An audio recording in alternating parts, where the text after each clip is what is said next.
একদিন কুমির খুব ক্ষুধার্ত ছিল। সে ভাবল, আজকে যদি শিয়ালটাকে ধরা যায় তাহলে দারুণ ভোজ হবে।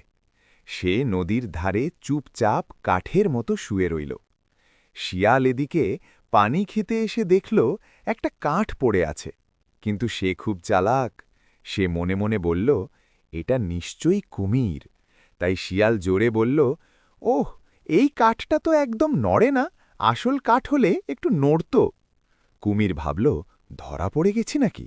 তাই সে আস্তে একটু নড়ল। শিয়াল সঙ্গে সঙ্গে হেসে উঠল, হাহা, বুঝে গেছি, তুই কুমির। কুমির লজ্জা পেরে আবার চুপ হয়ে গেল।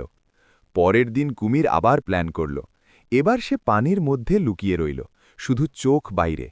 শিয়াল আবার এলো পানি খেতে। এবার সে বলল, আজকাল নদীতে কোনো কুমিরই নেই মনে হয়। কুমির রেগে গিয়ে বলল, আছি তো আমি এখানে। শিয়াল আবার হেসে বলল, এই তো আবার ধরা পড়লি। কুমির এবার রাগে ফেটে পড়ল, কিন্তু কিছুই করতে পারল না। মজার শিক্ষা, বেশি চালাকি করতে গেলে উল্টে নিজেই ধরা পড়ে।